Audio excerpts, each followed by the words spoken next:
Welcome back, every Bendy Body, to the Bendy Bodies podcast with your host and founder, Dr. Linda Bluestein, the Hypermobility MD.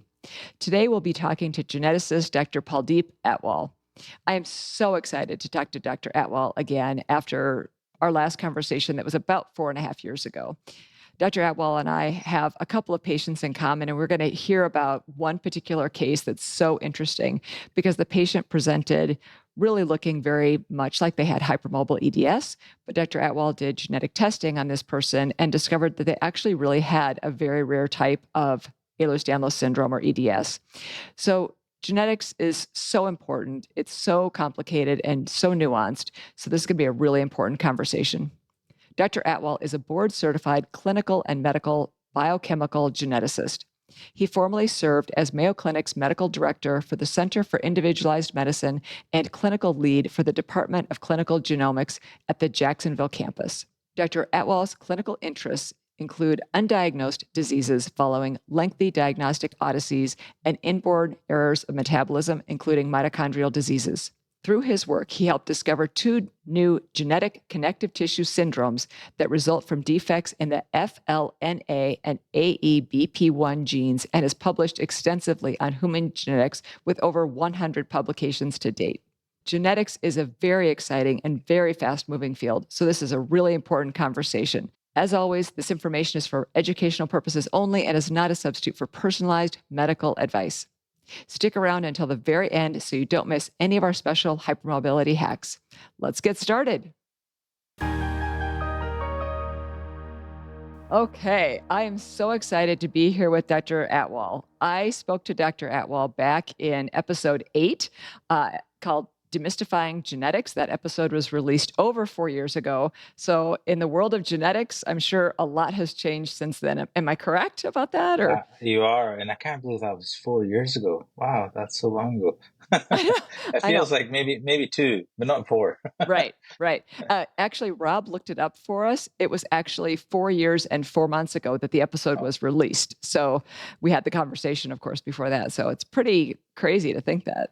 It is really crazy. That's time flies, as they say. Right? Yeah, for sure. So I just am so excited to chat with you. Of course, so many people have questions when it comes to genetics in this space. So this is such a super important conversation. And maybe you can start by giving us a little genetics 101. Right. So when you think genetics, we really understand genetics very intrinsically, and when we start giving examples such as, why do we look like our parents, right? And why do we have this similar hair color, eye color, skin color, all of these physical features? We know what genetics is, and it's these kind of units of hereditary, if you will, that are passed down from one generation to another, and it's what makes us look what we do, think how we do, and grow and develop and normally. And so most of the time you think genetics, that you think DNA, right? So DNA is the smallest piece of genetic material. It's housed in chromosomes, and then those chromosomes are what's in your cell that really tells your body how to grow and develop. Now, there's a very simple 46 pairs of chromosomes. It's surprising for some people to learn that the chromosome 1 to 22, they're numbered based on size, right? So there's nothing more complicated than that. It's just how big they are. People think there's some weird, interesting formula to figure out why is this chromosome number 1. It's just because it's the biggest one, and the 22 is the smallest. And then X and Y, the 23rd group, 2 X's you're female, X and having a Y chromosome means you're male. And really, that's the basics of genetics. Obviously, there's much more to that we'll talk about, I'm sure, but that's the basics. And of course, we're going to talk about hypermobile EDS today and related conditions because we know that there's a lot of differences, right? But there's also a lot of phenotypic overlap. So could you explain what phenotype and genotype are and why that's important? Yes. So genotype is, if we turn the word around a second, it's type of genes, right? So you have it's what version or what type of gene do you have at that particular of that particular gene, and then the phenotype. Pheno is the term used to describe the actual physical clinical presentation in someone. So when we use the term phenotypic expression, it's expression of the findings in a physical way. So if the gene, let's say the genotype causes, I'll think of something ridiculous like green hair, right? And then the phenotype would be green hair, right? And so if you don't, and so the phenotypic expression of that genotype, and then maybe another one causes, bright blue hair, and so you'd have a phenotypic expression based on that genotype. We use those terms together in what's called genotype phenotype correlation. So, and that's very important when they correlate, but also when they don't correlate. So, if your genotype says you're supposed to have blue hair, and you don't, and you have blue hair, great, they're correlated. But if it doesn't, that's also interesting. So what happened, right? And so when it makes sense, it's useful, but also when it doesn't make sense, it's useful as well. But that's the difference between genotype and phenotype. So that's really interesting. So you're saying that sometimes you can actually look at the genotype, or like you said, type of gene, and you expect to see a certain type of phenotype from that genotype or the expression of the gene, and it doesn't correlate. It doesn't correlate like you would expect it to. Okay. And this happens regularly in my world, of course, because let's say we have a genetic finding that the lab isn't too sure about. So it's my role as the clinical geneticist to look at this and decide if it's clinically meaningful for that patient. So I'll look at the genetics and look what is expected to happen, right? I'm going to try and use a different analogy than hair color, but let's say a certain thing is supposed to happen in the body based on that clinical that genotype, and the term we use, and you're obviously familiar with this as a physician, is clinical correlation, right? So is there clinical correlation, or is there phenotypic expression of that gene or that genotype in the patient? So, for example, I'll see this happens a lot often in Ehlers-Danlos. I'll do a large panel, and then they'll find a variant of uncertain significance, and one of the genes in that panel, and the gene is responsible for a very severe skeletal dysplasia that's obviously manifesting from childhood. Right? And so the patient naturally is concerned. What does this mean? Is this?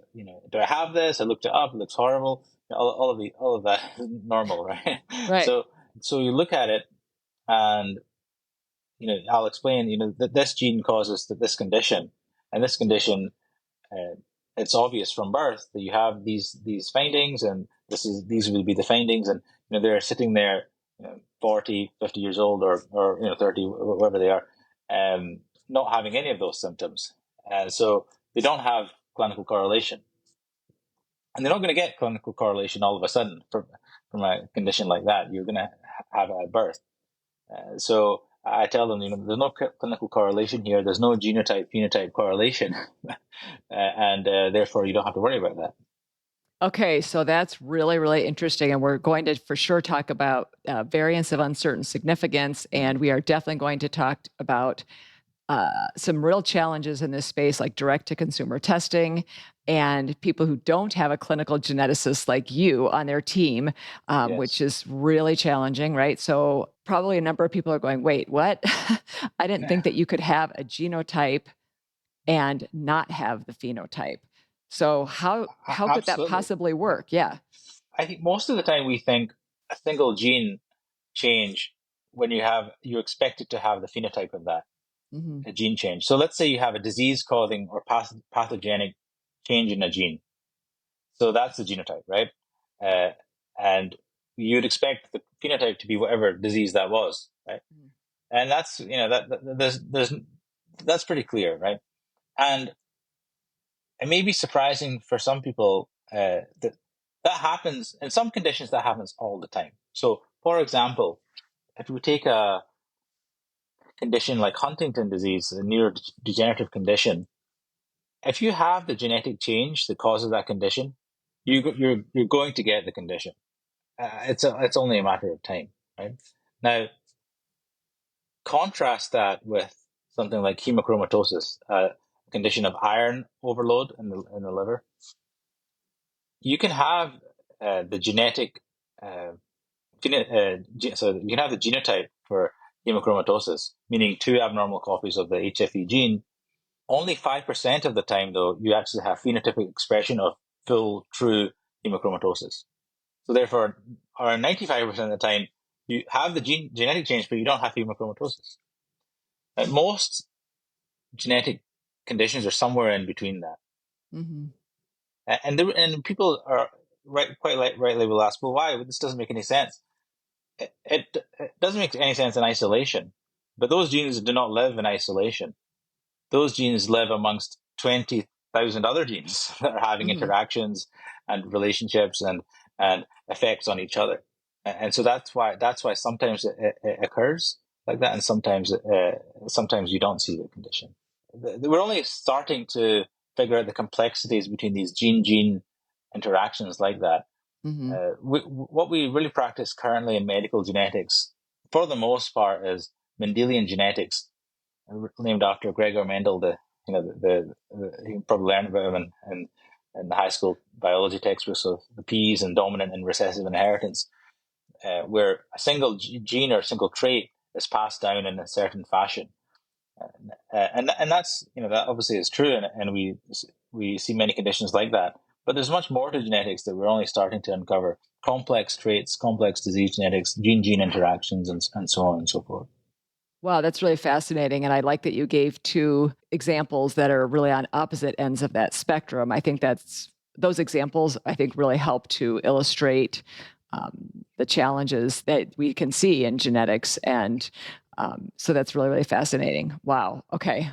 I kind of that kind of surprised me, to be honest. I didn't realize that, like with hemochromatosis, that you could have 2 abnormal copies of the gene, and that only 5% of people would actually get hemochromatosis. I did not know Yeah, that. yeah. It's it's such a common trait that Mm, thankfully that's the case, right? right, right, right. So what about, okay, you gave those 2 examples, right? Very opposite ends of the spectrum. What about the inheritance patterns for we'll put maybe hypermobile EDS aside for a minute, because of course we don't know the genetic marker for that yet. But for the other types of EDS, where do they fall in there, do you think?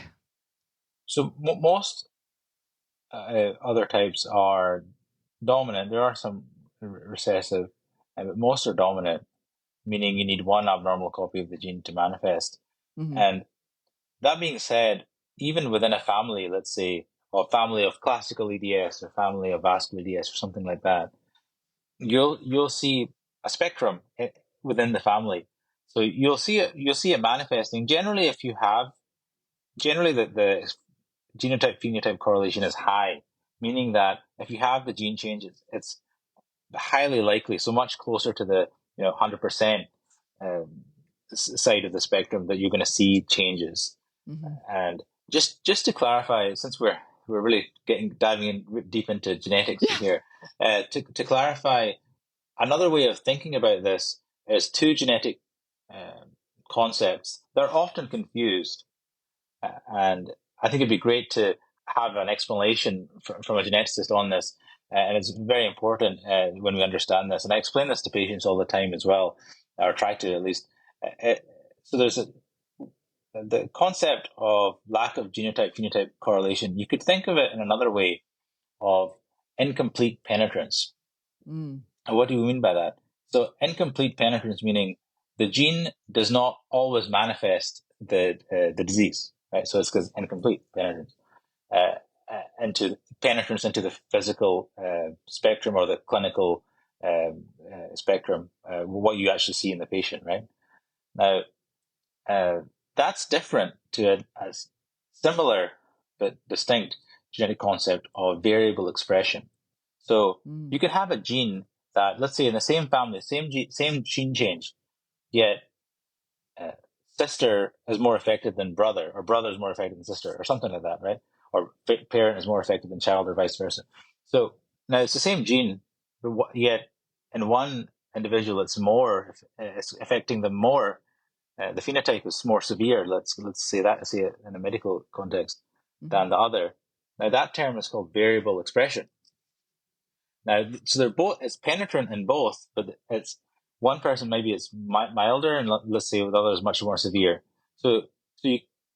Yes, they both have it, but one has it much more than the other. So there's layers and layers to these things, right? This seems like that also makes it really hard for a condition like hypermobile EDS to find the gene or genes that might be responsible.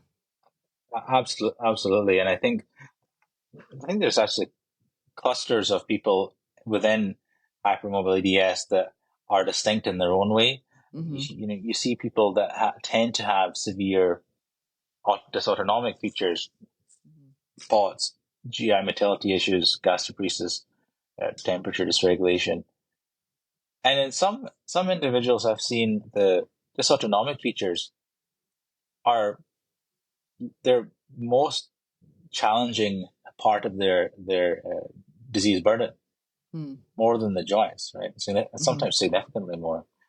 And then there's some individual, a subset, that it's really the mast cell issues, and some don't really have mast cell issues, right? Right. So we've got distinct groups within the group, right? So, and you see that in many conditions, right? That's nothing new, but I think that a lot more work needs to be done to characterize that.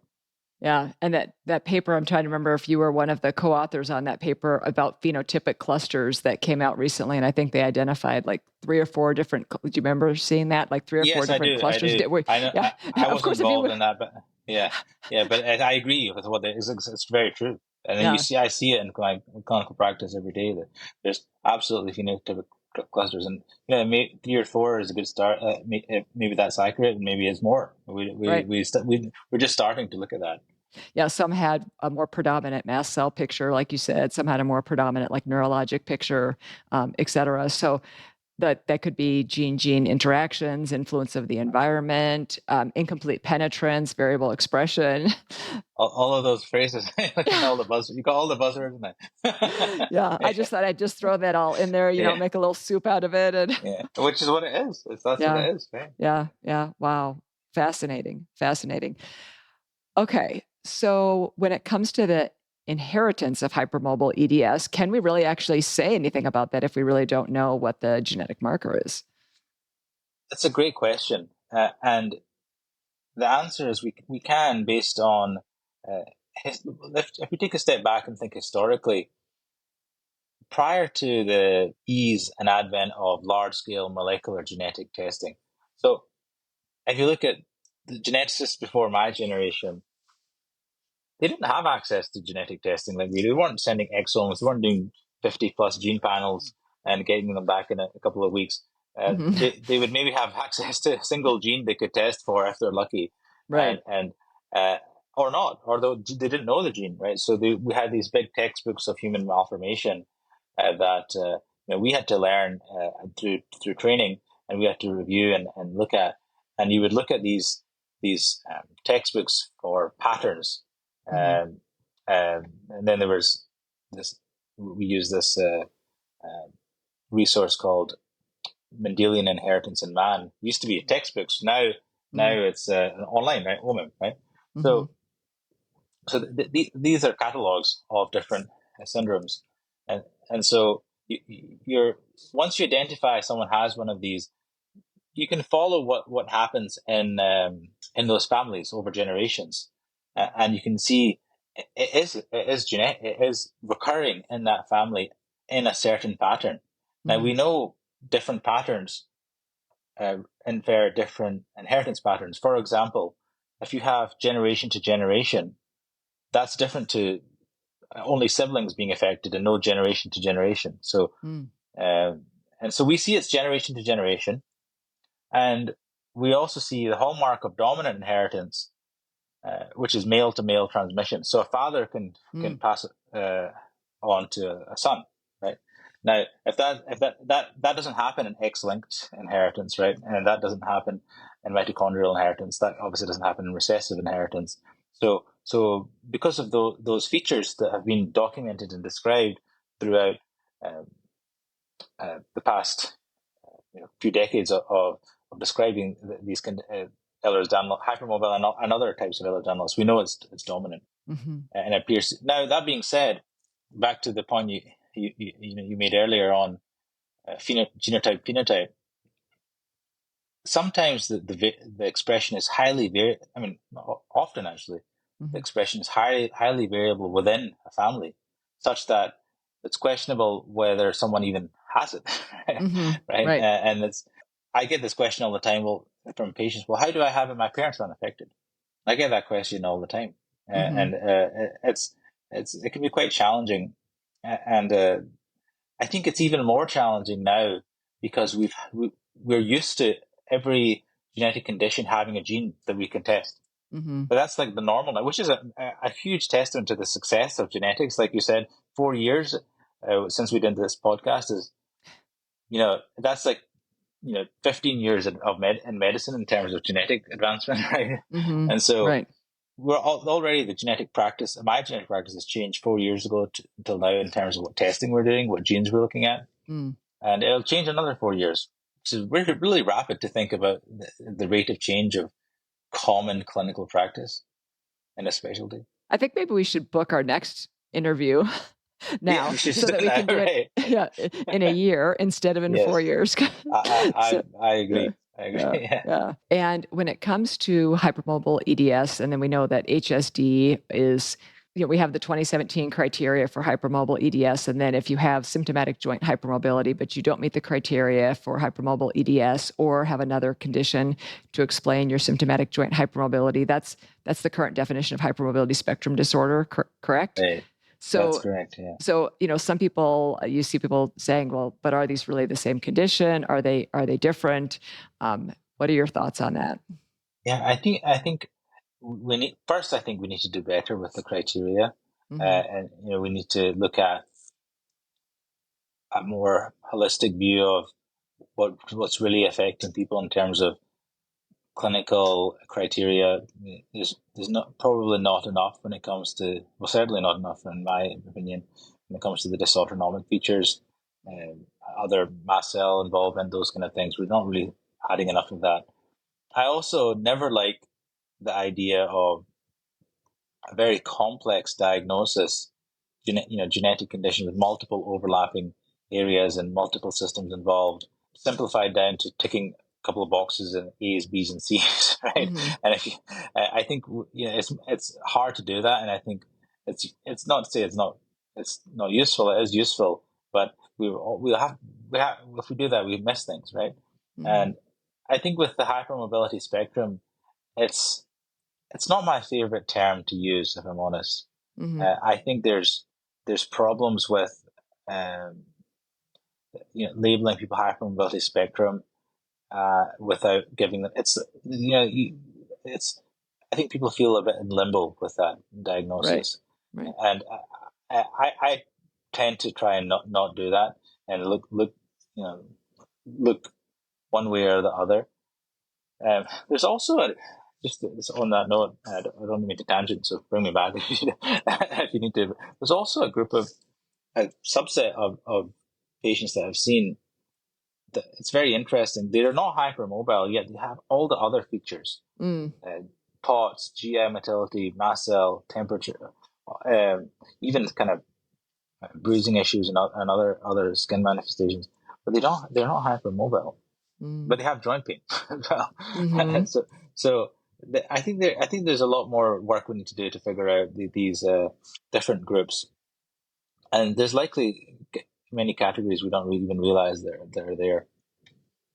Yeah, I definitely have observed that as well, and sometimes it's really challenging because since the criteria start with generalized joint hypermobility, and since we don't have a lab test for hypermobile EDS at this point in time, but it seems like I don't know what your thoughts are in terms of prevalence. Of course, we don't have good prevalence data, but yes. I'm going to put you on the spot and ask you if you were to if you were to take a guess, and we'll come back in like 4 years and we can look back at this episode and say, okay, how close were you? If you were to take a guess, what would you What would you think? Well, can I qualify my Of I'm going to course. call it an educated guess, Yes. Yes. rather Of course. with some history. So Yes. there's another genetic condition called Fabry disease. It's a Mm, lysosomal storage disorder, and prior to the advent of molecular genetic diagnosis, there was I don't recall the numbers, so but there was let's say it was let's just give an example, right? 1 in a million, right? And then we were able to test for it genetically, and then the biggest thing that came was a treatment for it. And mm, once that started, oh, sorry, it was already being able to test it for, but no one was interested in testing because there's no treatment, right? right. So there was once there was a treatment, everyone started getting tested for it, and then more. Then suddenly the prevalence or the incidence uh, became much higher, right? So it's from 1 in a million to 1 in, let's just say, I can't remember the numbers right now, 1.5 million.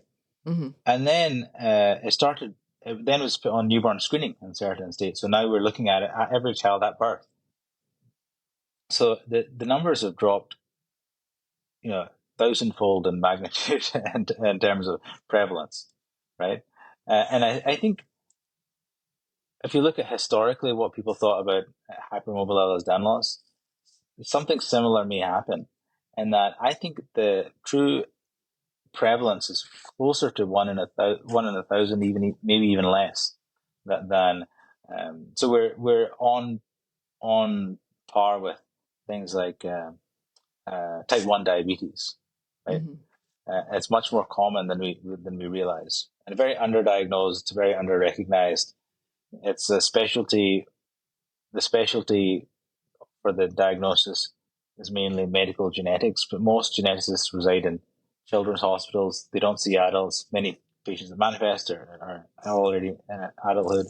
Hmm. So we have these compounding problems leading, and there's hardly any geneticists in the country to begin with. And this is just the US. Never mind, I see patients all over the world, and they don't have a geneticist in their country to even make a diagnosis. And I'm not talking about small countries. I'm talking about big, billion plus population countries that are Hmm. struggling with these issues. And so I think there's, for all those reasons that I mentioned, I'm going to say much closer to 1,000 or less. Hmm. And when you say or less, you mean Oh, that sorry, the 1 in 500 to 1 in a right, thousand. Yes. right, yeah. Yeah. I just wanted to make sure that I understood and that Sorry. to Yeah. make it clear. Yeah. Yeah. So, Thank you for um, clarifying. yes, yes, of course, of course. Okay, so we're going to take a quick break, and when we come back, we are going to cover a bunch of other fantastic genetics topics with Dr. Atwal, including direct-to-consumer testing. So we'll be right back. We are back with Dr. Atwal. So excited to chat with you some more about EDS and all of these complicated genetics that I think nowadays part of the confusion is, you can just shop online like you're shopping for clothes, and purchase your own genetic tests. And I think that people might really be blown away by the first part of this conversation.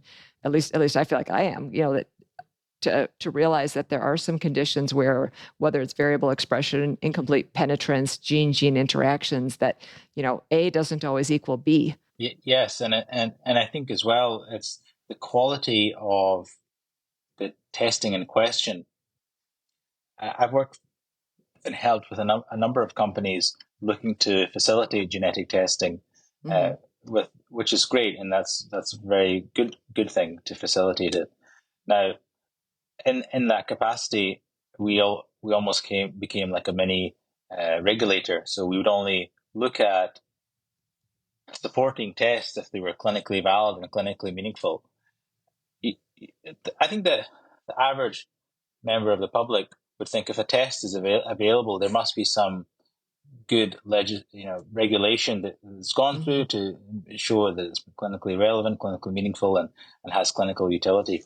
Now, uh, they may be surprised to hear that that's actually some cases that's not the case. For example, I remember in that capacity, I had a test come to me that they were offering genetic testing to see what position a football team you would be the best at. You know, so, Are you right? And like, serious? yeah, I'm serious. Yeah, I'm serious. So, they're. I didn't even look at it. I looked at it, of course, but obviously this is nonsense, right?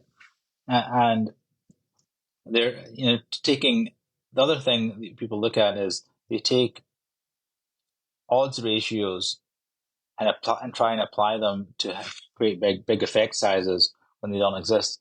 For example, and this is another thing that it's difficult to explain, but when you explain it in this fashion, it's not. If someone tells you your risk of something doubles, well, usually that's kind of alarming, right? If my risk is not doubled, and if it's a cancer or for something else, then then of course more alarm.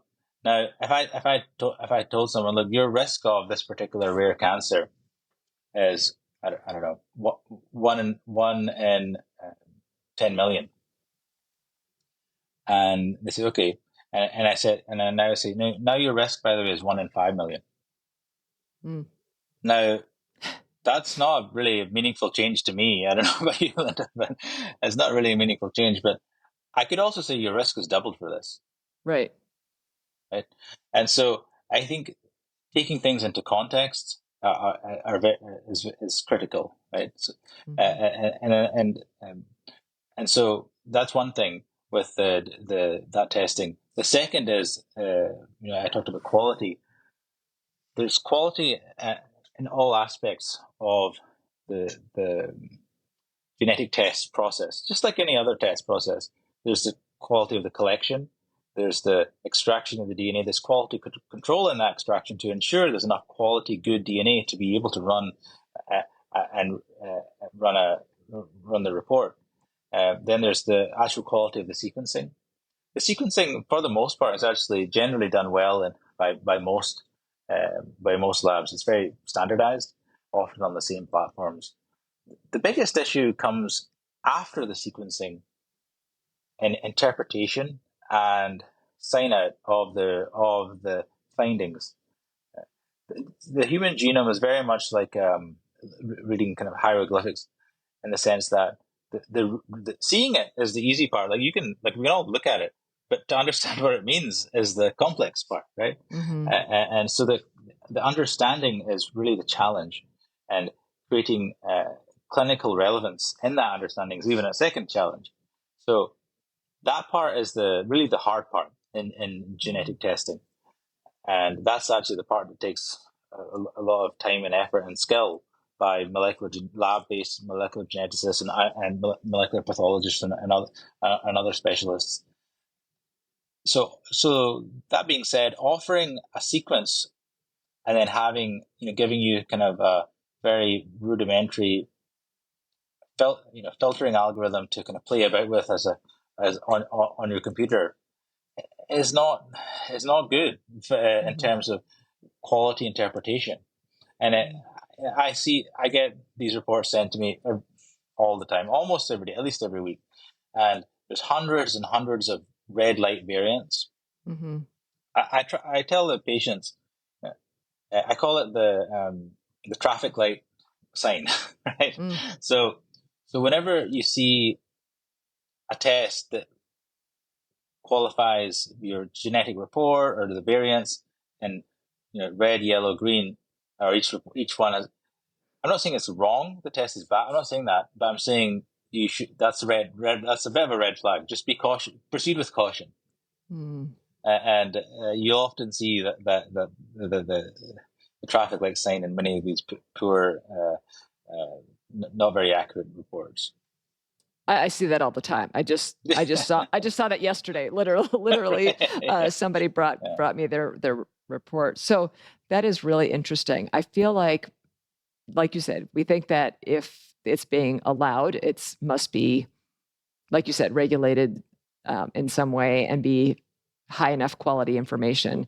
And then if we get a report back and it says that we have, certain genetic markers for things, that now it's in writing. And especially if it's, like you said, got the red light, green light, yellow light, it is hard to think. Yes. It might not be accurate. Like that's, I feel like Of course. yeah. So let me give you an example. Mm-hmm. So and this is not one isolated incident. I've seen this a number of times. So let me just give you this example because it's kind of scariest example, if you will, or one of these. So a patient thinks they have Ehlers-Danlos, right? They researched online, they looked at it all, and they decide to order a a test by themselves, which with a test that they in good conscience think this is the right test. This is a good test, right? And so they order the test, and it comes back. They have a pathogenic variant in collagen 3 or col3A1 for vascular EDS. Now they're freaking out. Right. They're worried that I have I thought I had hypermobile, but now this is saying I have vascular EDS, right? And so they're worried, and they're worried about them, they're worried about their kids, they're worried. So the next thing, they eventually make an appointment to see me or another geneticist, and I'll look at them. I'll do a proper history, clinical assessment. There's some facial features that you can see and other features. They don't have them, but what am I supposed to do? They have this report saying this variant, right? I look the variant up, and the variant is there's two scenarios that can happen here. So let me tell you the first scenario when I look the variant up. First scenario is the variant by every other, let's say reputable clinical lab, is reported as non-disease causing. So there's, you look, even looking it up in ClinVar, right? ClinVar, Clinical Variation Database. All of I don't necessarily need to name labs, but good clinical grade labs, let's call them, will report their interpretation of that variant when they've seen it, as and when they've seen it. And so if all of them are saying it's benign and this lab is saying it's disease causing, well, I'm going to trust the clinical grade labs over this lab. So I'll say that to the patient. Hopefully that reassures them. But they've also gone through a lot of psychological stress. It's a huge amount of stress at that point, unnecessarily. The second scenario is the variant that has been found is disease causing, but in ClinVar and as reported by the other labs. So the variant is known to cause disease. So what I'll say in that point is, look, let's check if you truly have this variant by a clinical grade test. Right. So I'll order a test from a lab that I would feel comfortable standing behind those results. Right. Because currently I'm not comfortable standing behind those results. Right. And the test will come back negative. And just to be clear, specifically, I'll ask the patient, I'll ask the lab, I'll send them another report too. This is the variant that you must look at. Of all the variants, of course, we can look at the whole gene. Of all the variants, this is the one you need to look at. And they say, no, that wasn't there. It was the wild type variant. It was the normal variant. And this has actually happened. This is multiple times. Really? Multiple times. Yes. Wow. Okay. That's scary because people are going through incredibly stressful things. Like you said, we have a shortage of geneticists, so some people can't get in to see a geneticist, and maybe they're purchasing testing online, and they may make decisions about having a family or not having a family based on that information. It's frightening, very frightening, actually. That's when it comes to things like family planning, recurrence, all of these things, that's when you really start thinking. We have a saying in genetics: we don't treat patients, we treat families. But really, that's what we do. We're often, it's the person's there ostensibly for themselves, but actually, when you really get into it and start talking about family history, they'll tell you, look, I actually have 3 kids, and I'm starting with me, but I'm really more concerned about my kids than me. So they're really interested more about family rather than, or are interested about family rather than just themselves. And so that's what we deal with all the time in genetics. That's the nature of genetics, as we said at the start, is we look like our parents, we look like our family. So why do we do that? And that's that's genetics in a nutshell. So if someone can't access a geneticist, I mean, I obviously evaluate people all the time for hypermobile Yes. EDS and related conditions. And I have obviously a very different background than you have as an anesthesiologist, and I'm much more focused on people's pain. But Mm. especially if they're really, really concerned about vascular EDS, or if I find some other indicators, then I will order genetic testing from, like you said, a clinical lab. Yes. Yes. I will do that for people when I feel that it is appropriate. But Yes. what else do you think people can do if they can't get in to see a geneticist? Maybe they can't get in to see me or somebody like me who does, do some amount of genetic testing, even though we're not a geneticist. So my ability to Yes. interpret the information is going to be less. What do you think that person should do? So there's a couple of options. Let's just try and explore just now. So first is there's the standard medical model where the patient goes to the doctor, Mm-hmm. doctor decides what test to order and orders on behalf of the patient. And that's good. We're all used to that. We don't need explanation with that. Now, I won't say recently because it's not that recent, but direct to consumer testing where you can go and buy a test yourself and have the results of that without physician involvement. And we just talked about some of the pitfalls that can happen with that. Not to say it's all negative, by the way, just to be clear, right? It's not all Sure. negative. But the second, but there's I won't call it a sub element of direct to consumer. I would call it a third option, if you will. Whereas there's these patient initiated or consumer initiated testing where Mm. there's companies out there that you can go to the company and express an interest in this test. Let's say a connective tissue gene panel or something like that, Mm-hmm. and they can either help facilitate with your own doctor, or they can use one of their doctors to review the appropriateness based on some sort of questionnaire they might give you, or some other mechanism, and say yes, this is appropriate for you, and you'll pay for the test. And then they also provide follow up, and Mm. whether it's with a genetic counselor, whether with a physician themselves, or someone with the knowledge to interpret that result. Because as you know very well, there's the results for genetic testing is challenging. I regularly have patients when we do the connective tissue gene panel, for example. I regularly have patients say, "Well, wait. So does this mean I don't have hypermobility yet?" Right. When it comes back negative, and Right. so and then I have to explain. We haven't found the gene for that subtype. We tested for all the other subtypes to make sure you don't have something that can cause vascular fragility, aneurysms, all of those things. We don't. We want to make sure you're not a risk for them. And so then they understand that no, it's not. I'm not saying we don't have. It's actually helping us to reconfirm you have that, because we looked at these other things that can be similar in presentation, have overlapping phenotypes. Going back to the phenotype word, but ultimately significant, potentially life-threatening differences. That's why we did the test in the first place. So just to have that discussion and explanation why you're doing the test is really necessary, I think, for someone. It's it's not easy to navigate such a complex world of genetic testing, even for a top physician like you. It's hard, right? Mm-hmm. It's I think for the patient to do it themselves, it's very challenging.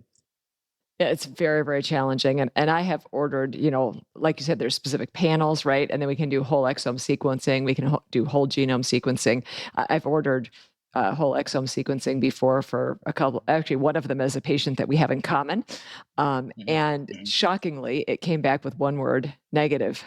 I was like, Right. and this person, Really. yeah, I was shocked. I was absolutely shocked.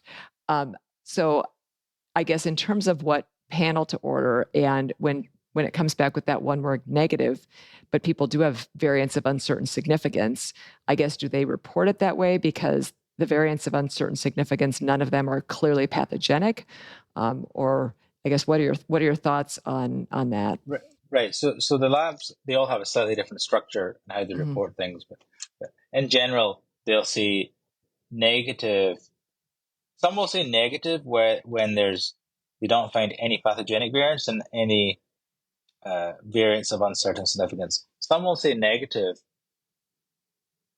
only if they don't find there's no pathogenic variants, but But if they find variants of uncertain significance, they'll won't say negative. They'll say intermediate or unclear or something like that, right? And so they'll qualify that with different categories of result. And there's a whole counseling on genetic results that you go through the different categories. Pathogenic variants related to their phenotype, pathogenic variants unrelated to their phenotype. So you're testing someone, you're doing an exome or someone with EDS, but then you find out they have, cardiomyopathy that isn't related, right? And then there are unclear variants related and unrelated to their phenotype. And then often in these tests, there's the American College of Medical Genetics reportable variants that they like to have in the BRCA genes, other ones that if you're looking at someone's exome or genome, then they recommend you if you find a disease-causing variant in one of them, you should let the patient know, or you should offer, and usually the patient has to consent into that before you do the test, right?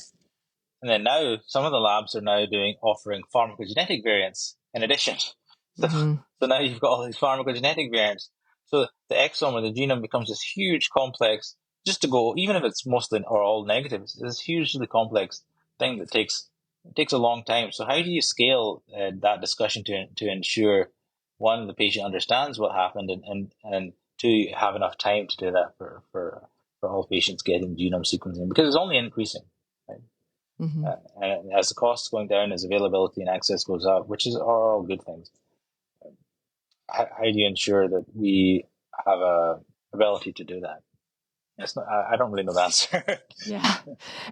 And when it comes to variants of uncertain significance, if we were to do whole genome sequencing on, I don't know how many, pick a number of people, that they're all going to have some variants of uncertain significance, right? That's, yeah.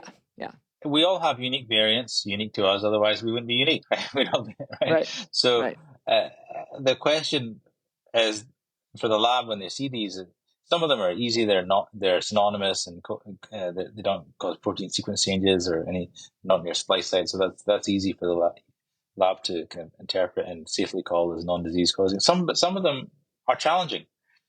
I think that the ways we get around that, now we're in a discussion on variant interpretation, right? Now, one thing that's really helped us is having larger and larger and larger databases. I remember when there was the 1,000 Genomes project, right? And then the UK came out with the UK 10K. That was kind of a catchy phrase they had, right? So 10,000 genomes. Then there was a 100,000 genomes project. Now I don't even know how many there are in EXAC and Nomad. We've got huge amounts of data, and it's only increasing.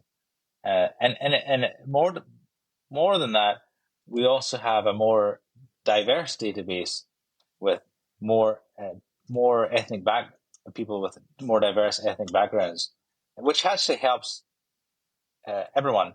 In fact, it helps people with different ethnic background more than it helps people of the same ethnic background, because it tells you what's related, what's common, what's uncommon, and so that all of that put together is helping. Long story, is helping our interpretation of genetic variants across all populations, and you'll see very commonly when you order a test a year or two after, you'll get an addended report from the lab saying, we feel comfortable now that this variant is not disease causing.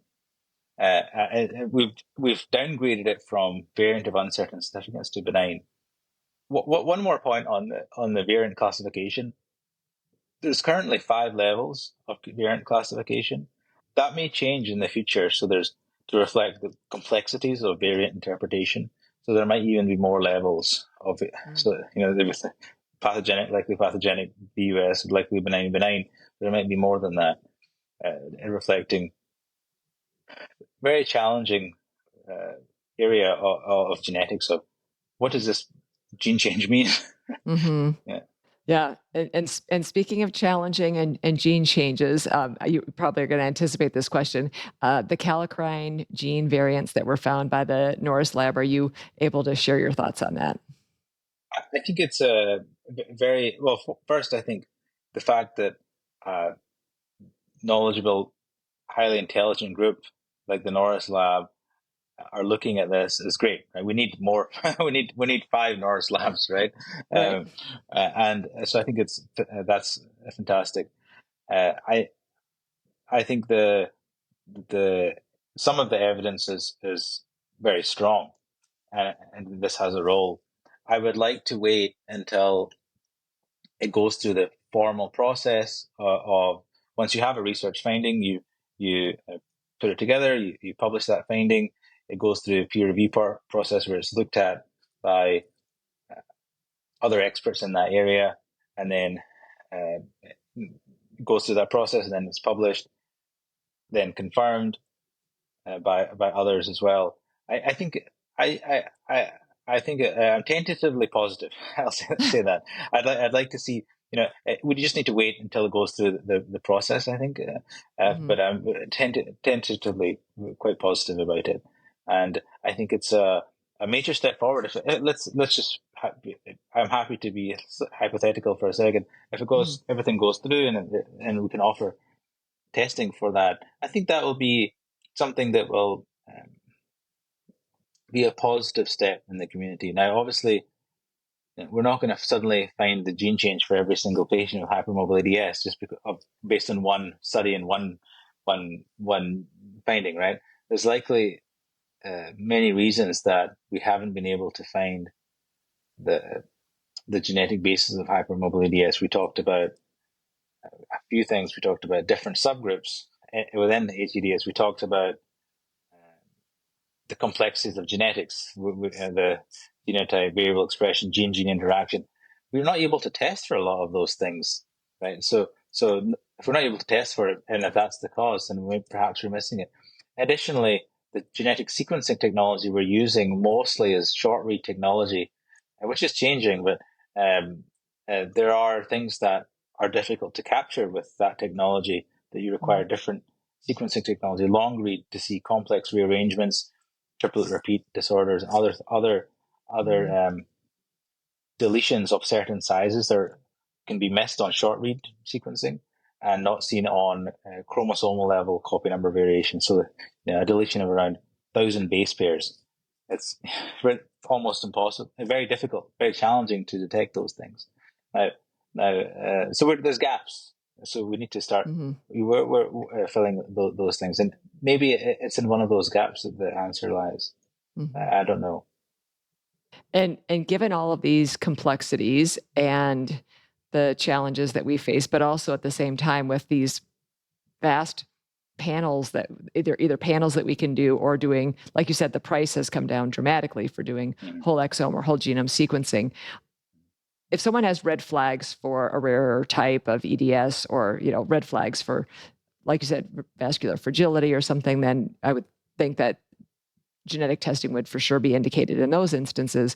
But kind of as a general rule, what do you think are good indicators for genetic testing or good indicators that it's maybe not needed? In the context of, I guess, somebody presenting with symptomatic joint hypermobility and they suspect that they have hypermobile EDS. So it's a very relevant question.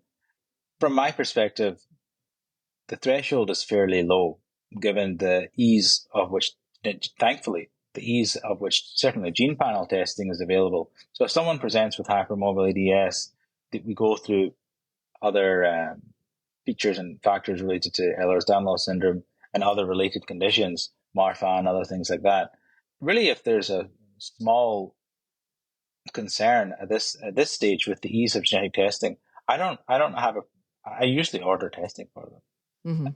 I think the other problem that I've seen in clinical practice is if someone doesn't have the testing. Now, let's say they have hypermobile EDS, but you're very sure it's hypermobile EDS and you think, you don't need the testing. I'm very confident you don't have anything else. And that's fine. And this has happened. That's why I'm telling you, it's happened to patients.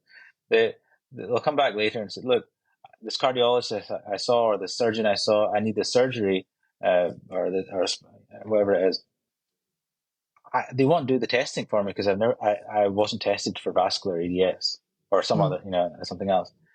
And they're not comfortable to do their procedure or surgery or whatever intervention they're thinking of doing unless that's been ruled out by a genetic test. Mm-hmm. So it creates barriers for the patient down the road unknowingly.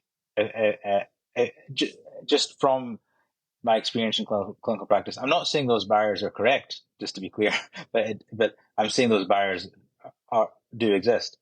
Mm-hmm. So with that experience and that kind of wherewithal of what will happen to the patient, because the patients often see me once or twice, and I'll never may or may not see them again. I want to make sure in that interaction I've done everything possible for them.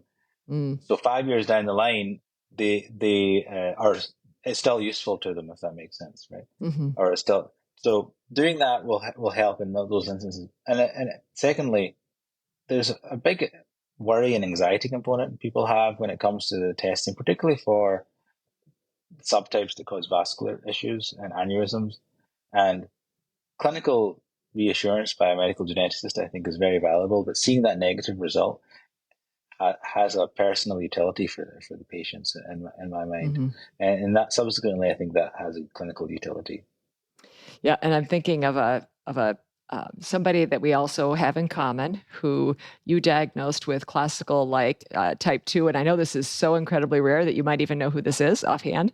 Right. And yeah, this is the AEBP1 related, right? Type 2 classical like, but that person, hypermobile EDS was what was suspected. And I saw them after they had their diagnosis from you, but this is somebody that you did do genetic testing on. Hypermobile EDS was suspected, and it came back that they actually had this like extremely rare type. Yes. So that's a great example. It's a great example, and a great example why we do the testing. These are called subtypes of Ehlers-Danlos for a reason. Subtypes of overlapping, similar presenting conditions. Now, as good as we are clinically, we must know our limitations. That sometimes it's really impossible to clinically differentiate. And so we have to rely on additional molecular testing, genetic testing, to ensure we're doing what's best for the patient. And in that classical like type 2, if I remember correctly, there's different implications in terms of screening for vascular issues, right? So so there's issues, bone density issues, other screening issues as well, other medically relevant things that make it important to differentiate. To your point. Right. Yeah. So that's not just like an interesting thing, but that's right. It's a useful, really, clinically useful, meaningful difference that's going to benefit the patient and their health long term. Yeah. Wow. Definitely. And then you mentioned briefly about genomics and pharmacogenomic testing. Before we wrap up, if you could maybe tell us, and I'm sure we could have spent the whole time talking about genetics versus genomics, but if you could maybe, we had a little bit of this conversation 4 years ago, 4 years and 4 months, but if you could just tell us a little bit about where things are at with genomics, what the difference is, and why some people might be considering that, because also that there's direct-to-consumer testing for that as well. Yes. Right. So, well, let me address the genetics genomics piece and then the pharmacogenetics piece, or pharmacogenomics, which I'll address the difference there. So, I've heard a lot of people talk about genetics versus genomics, and from my perspective as a geneticist, I don't see a difference. Now, some people will tell you genetics is looking at a single gene, and genomics is looking at all of genes and the holistic view of many genes interacting together. And I didn't realize that's not the case with medical genetics. And I think they're really interchangeable in my mind. And many people may disagree, but I think we're arguing semantics at this point. I don't think it really is a true. For me, I don't think, oh no, I better change what I'm saying. It's not genetics, I need to say genomics, and I can't say genomics, it needs to say genetics because I'm looking at a single gene. I don't know any geneticist that looks at single genes anymore. And so, it might be the difference may just be reflective of changing times. When we were only able to look at a gene, it was genetics. Now, genetics meant single gene, but now we're able to look at thousands of genes at the same time. Genetics means thousands of genes at the same time. Genomics, the board, the American Society, or College, of Genetics and Genomics, So I think they're trying to play the field and just call both. I'm a fellow of that college. I think, I call myself a medical or clinical geneticist, not, maybe I should say clinical geneticist and genomicist. I don't know. What do you think? What do you think, Linda? What do you think? I don't know. Yeah, That's yeah. an excellent question. Yeah. So the second thing on I don't even know what to say. Should I say genetics or pharmacogenomics? I think it is pharmacogenomics, is the term used. Is looking at how your genetics influences your body's metabolism of certain drugs and medications. Now, most of these are CYP enzymes in the liver that um, either upregulate or downregulate your metabolism of those conditions, which, depending on, this is also complicated, depending on whether it's a prodrug, given as a prodrug or active form, that can cause higher or lower levels, right? And Right. so um, it's used in a variety of different areas of medicine. Psychiatry, but believe it or not, is probably the most commonly used area, which kind of is unusual, right? You don't think genetics and psychiatry as being the kind of the forefront of a certain area of genetic testing, but it is. And in other areas as well. Obviously, even in anesthesiology, of course, as you know, with the risk of malignant hyperthermia, there's a couple of genes, RYR1, for example, that is on all of these panels. So the labs are now giving these variants or these interpretations out to, one, I think, provide a more complete coverage of testing. It's not simply clinical variants; it's also pharmacogenetic variants. One of the issues is finding someone to interpret that.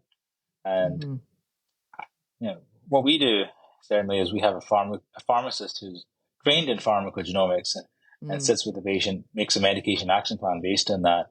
And doesn't just look at the genetics, because genetics is not an isolation, or genomics is not an isolation. It's also other drugs they're on, drug-drug interactions. So we could think of these as gene-drug interactions, but then there's drug-drug interactions. There's phenoconversion. Being on drug A can actually influence how well or slow drug B is being metabolized.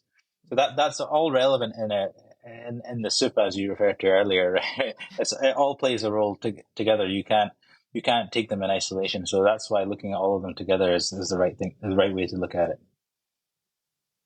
Yeah, that's really fascinating. And I know that, yes, in psychiatry, this was something that was definitely done many, many years ago, and definitely it seems like it's becoming more common. Do we have the same problem with not just difficulty in interpreting the information, but possible inaccurate results if people are doing the direct to consumer level of lab versus the clinical lab? I think the inaccuracy will exist in all aspects of testing if the right processes aren't followed.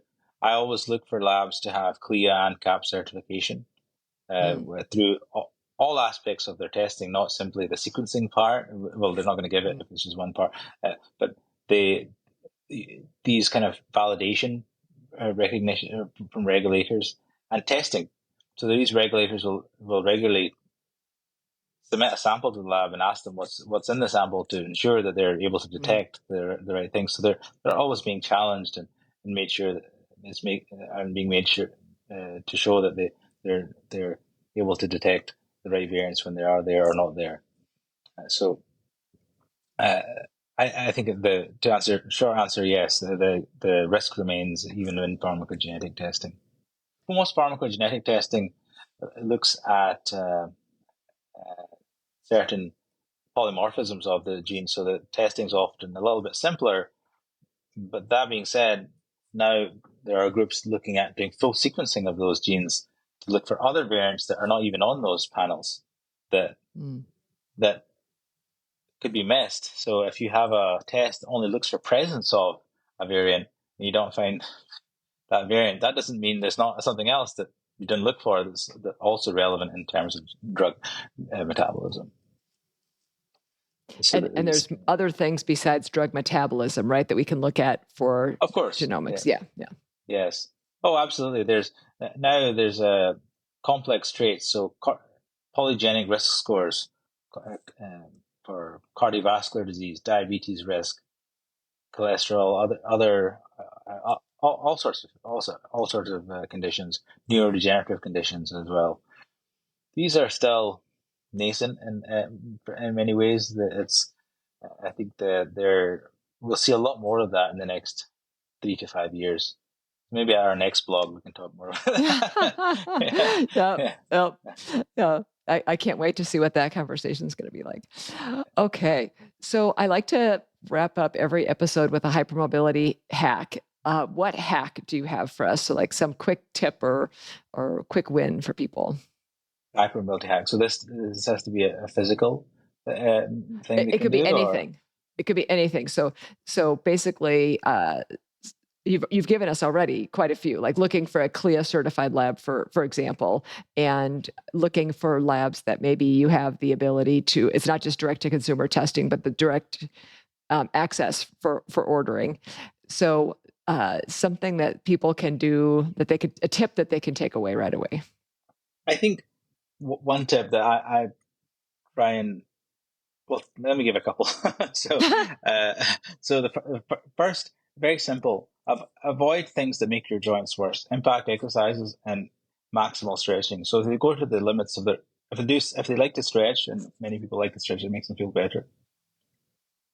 Try and limit it to around 80% of what they can do. And then the other one, I think maybe the most important, is work, at least for a small time, dedicate some time to working with a knowledgeable physical therapist trained in Ehlers-Danlos Syndrome. Ideally, that's someone that usually they have the condition. If they have Ehlers-Danlos themselves, that's a great sign. Mm-hmm. so someone that really knows about it and can work with them and look at how they're doing certain movements, work to reprogram certain things, and certain muscles are activating, how they're doing certain joints, certain movements. It's amazing how inefficient some people are moving. Hence, Mm-hmm. they're more tired. Hence, they've got more pain.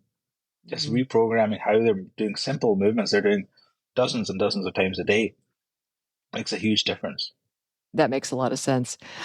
Okay, so before we really wrap up, I first of all, I just want to thank you so much for coming on the Bendy Bodies podcast again and sharing your vast wisdom and knowledge with us. This is such an important topic, and I feel like it's so much more nuanced than most people realize. So thank you so very much. Thanks. It was always a pleasure. And like you said, let's plan maybe a maximum 2 years, if not 1 year next time.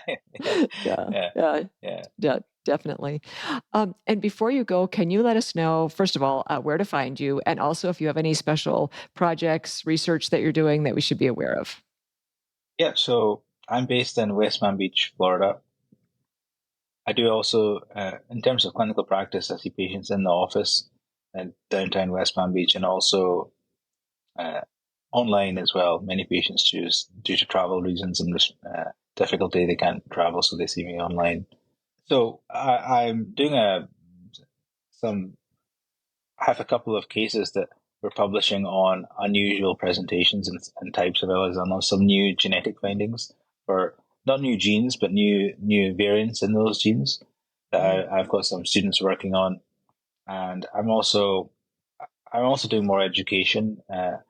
I'm I'm planning on well, maybe I can recruit you right now. I'm planning on a 1 day kind of conference for patient Mm. focus, where I bring in some experts, and we really talk about different aspects of Ehlers-Danlos. I think that, like you said, there's many patients that just don't have access to geneticists, don't have access. There's people like you and I, and it, it's something that they could watch from their house, and they can, Mhm. similar to the education you're doing here, they can really take away from experts in the area things that may be of use to them, or at least help them advocate for themselves as well. So I'm hoping to do that within the next year or so. That sounds fantastic, and I would love to be involved. I think that's Yeah, great. a wonderful idea, Yeah, like a you're boot hired. camp. Yes, yeah, yeah. Yeah. It's one day, just a one day thing. Yeah, Yeah, yeah. yeah. I think so many people could benefit from that, and I think that, these conditions require people from so many different disciplines, or I They should do. say, maybe would benefit from people with different Yes. backgrounds. So I love that idea. I think that's really, really great. Yeah, So, cardiologist, GI motility specialist, mhm, physical therapy, of course, physiatry, so medically mhm. trained doctors that specialize in physical medicine, pain management, of course. I mean, it's huge. So many neurosurgery, all of these. Actually, I'm gonna have to. That's too many already. So, I was just gonna say, this is sounding more yeah, like little, but that's okay. I mean, I think everything's an evolution, right? So you and I have been communicating for a number of years, even before we had our conversation, yes, four and a half or so years ago, and yes, your practice has evolved, my practice has evolved. We're constantly trying to meet the needs of our patients as best we can and be able to offer them the kind of support that we want them to have. So. absolutely, yes. That's the goal. Well, thank you so much again. It was so great to see you finally, and I look forward to our next conversation. Likewise, it was a really pleasure. Thank you, Linda. Yes, absolutely. Oh my gosh, that was such a great conversation with Dr. Atwal, and I'm so grateful to him for coming on the podcast a second time. We will definitely have him back much sooner than 4 years and 4 months from now and get a follow up conversation about genetics because, as I'm sure you are now very well aware, it's so much more complicated and so much more nuanced than most of us are aware. I know I learned a lot from this conversation, so I hope you did as well. And thank you so much for listening to this week's episode of the Bendy Bodies with the Hypermobility MD podcast. You can help us spread the word about joint hypermobility and related disorders by leaving a review and sharing the podcast. This helps raise awareness about these very complex conditions. If you would like to meet with me one-on-one, check out the available options on the services page of my website, hypermobilitymd.com. You can also find me, Dr. Linda Bluestein, on Instagram, Facebook, TikTok, Twitter, or LinkedIn at Hypermobility MD. You can find Human Content, my producing team, at Human Content Pods on TikTok and Instagram. You can find full video episodes up every week on YouTube at Bendy Bodies Podcast. To learn about the Bendy Bodies program disclaimer and ethics policy, submission verification and licensing terms, and HIPAA release terms, or to reach out with any questions, please visit bendybodiespodcast.com. Bendy Bodies Podcast is a human content production. Thank you for being a part of the community, and we'll catch you next time on the Bendy Bodies Podcast.